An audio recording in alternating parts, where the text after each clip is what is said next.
fictional training facility in the Marvel Universe primarily associated with the X-Men.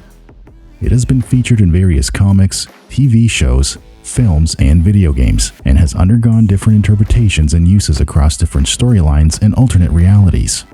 In Marvel Snap, it's an RNG-based location. If you're unaware, Danger Room has a 25% chance of destroying a card you play on that location. Gameplay aside, let's explore the Danger Room and its somewhat dark history. Danger Room first appeared in X-Men #1 in 1963. It's an advanced facility that uses holograms, robotics, and other technologies to simulate realistic and often dangerous scenarios for the purpose of training the X-Men in combat and teamwork.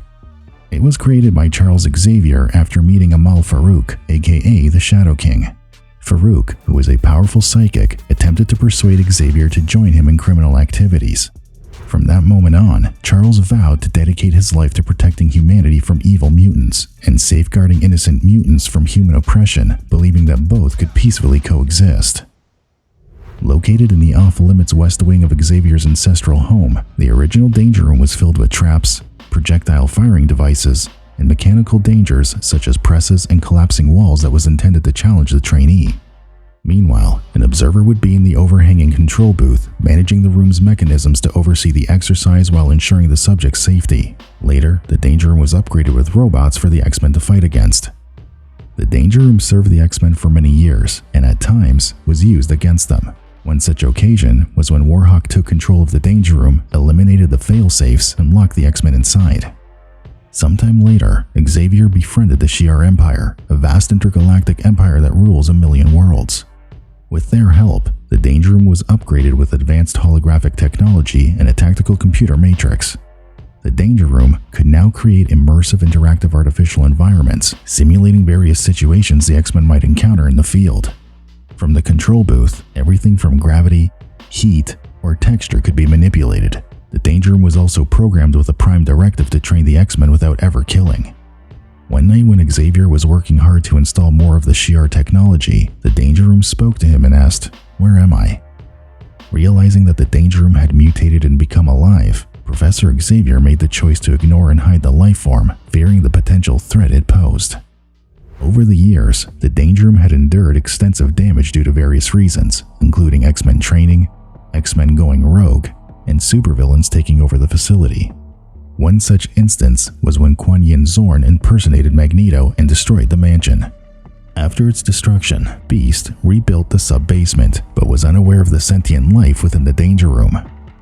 In an attempt to gain a body, the Danger Room took control of other machines such as Omega Sentinels, which it sent to battle the X-Men. While the X-Men were distracted with the Sentinels, the Danger Room coerced a student by the name of Edward Tancredi, aka Wing, to end his life. To understand this tragedy, we need to go back a little. When Wing discovered his powers, he wanted nothing more than to be an X-Men. He became a student at the Xavier Institute, where he was placed into the Paladins squad under the mentorship of Kitty Pryde.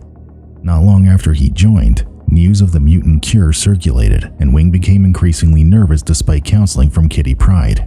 Wing really loved his powers. Unfortunately, he lost his powers when Ord, a member of an alien race from planet Breakworld, caught him mid-flight and injected him with the cure, leaving him to fall to the Earth. Thankfully, Armor caught him just in time before he hit the ground.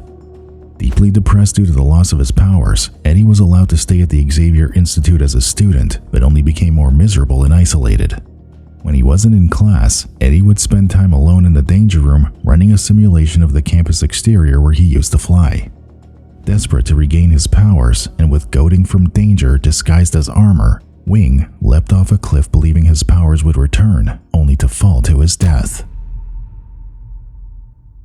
Wing's suicide inside the Danger Room made it possible for the sentient life inside to overcome its programming. It was then able to manifest a physical body outside the bounds of the Danger Room, taking on a female appearance. From that moment on, she would be known as Danger. Consumed with rage, Danger wanted to kill Professor Xavier for keeping her trapped all those years. When she finally confronted Xavier, it was revealed that he tried to set her free, but due to the Shi'ar technology, he was unsure how to do so without causing harm. Out of compassion, he chose to keep her alive despite the risks she posed. Upon Upon learning this, Danger forgave Xavier and ended her crusade against the X-Men. Despite losing the unique presence of Danger, the core function of preparing the X-Men for challenges persisted. Subsequent plot points indicate that Danger occasionally resurfaced, either assisting or antagonizing the X-Men. This suggests that aspects of her existence remain relevant beyond the immediate consequences of separating her from the Danger Room hardware. Ultimately, the Danger Room in the X-Men story ended up being replaced by a new training facility called the Shadow Room.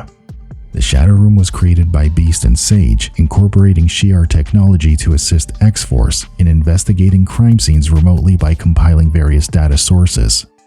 This new facility provided a more practical and improved version of the classic Danger Room for the mutant era on Krakoa. Thanks for watching. Going forward, I think I'd like to focus on making more lore videos, so please don't forget to like, comment, and subscribe to the channel to get this out to more people and to be notified when new videos go live. I greatly appreciate it. Until next time.